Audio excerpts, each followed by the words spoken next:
자, 마지막으로 다음 주 주요 경제 일정도 확인하시죠. 먼저 월요일입니다.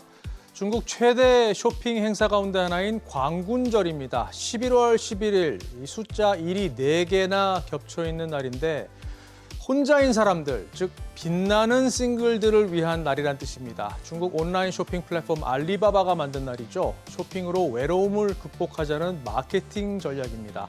중국판 블랙 프라이데이라고도 불리는데요. 과거에는 이날 당일 매출이 이슈가 되기도 했습니다. 그런데 최근엔 몇 주 전부터 대규모 프로모션과 함께 할인 행사가 진행이 되기 때문에 당일은 이제 더 이상 큰 의미가 없습니다. 어쨌든 부진한 소비를 극복하기 위해 중국 정부가 안간힘을 쓰는 와중에 올해 광군절 쇼핑 실적 눈여겨봐야겠습니다. 우리 일정 가운데에는 관세청이 발표하는 이달 10일까지의 수출 실적 체크하시고요. 화요일로 넘어갑니다.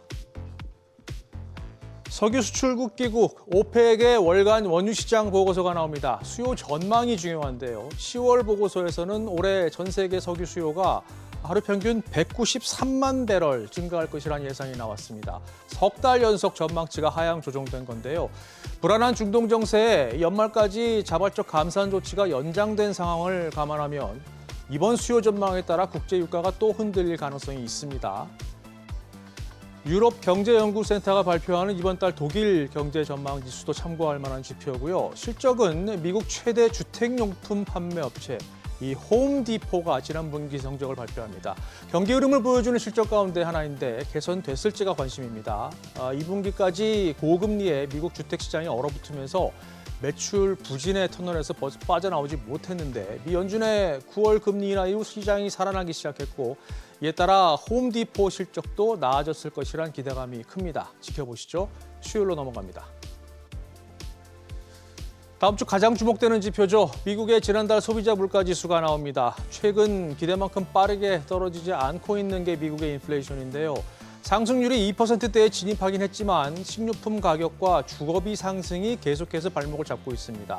앞서 9월의 경우엔 CPI가 전년 대비 2.4% 오르면서 예상치를 웃돌았죠. 고용 지표가 중요하지만 물가 지표도 계속 확인해야 하는 이유입니다. 이 밖에 유로존의 9월 산업 생산과 우리나라의 지난달 고용 동향도 확인해야 합니다. 특히 국내 취업자 수 증가폭이 계속 10만 명대를 유지했는지가 관건입니다. 목요일 일정 보실까요?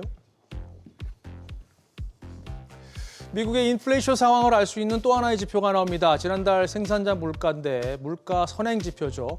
앞서 9월엔 전달 대비 0.1% 상승을 예상했는데 실제로는 변동이 없는 것으로 나와서 이 전날 발표된 소비자 물가에 대한 우려를 다소 잠재웠습니다. 자, 그리고 이 밖에 매주 챙겨야 하는 고용 지표죠. 신규 실업수당 청구 건수 중요하고요. 유로존의 3분기 성장률도 발표됩니다. 이번에 나오는 건 잠정치인데 앞서 발표된 속보치는 전분기 대비 0.4%로 집계됐습니다. 지난 2022년 3분기에 0.6%를 기록한 이후 최대 상승률입니다. 변동이 있을지 지켜보시죠. 우리나라는 목요일이 대학 수학능력 시험일입니다. 이에 따라 증시 개장 시간이 10시로 1시간 늦춰집니다. 폐장 시간도 오후 4시 반으로 조정됩니다. 자, 마지막으로 금요일 일정 보시죠.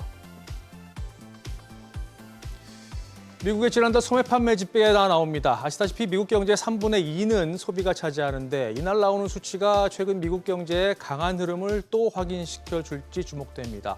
9월엔 전월 대비 0.4% 증가로 0.3% 예상치를 소폭 웃돌았습니다. 전년 동기 대비로는 1.7% 상승해서 탄탄한 흐름을 이어갔죠. 그런가 하면 중국에서도 각종 지표가 나오는데요. 10월 산업 생산과 고정 자산 투자, 또 실업률 등 중국 경기 흐름을 판단할 수 있는 수치들이 쏟아집니다. 확인하시기 바랍니다. 지금까지 다음 주 주요 경제 일정 짚어봤습니다.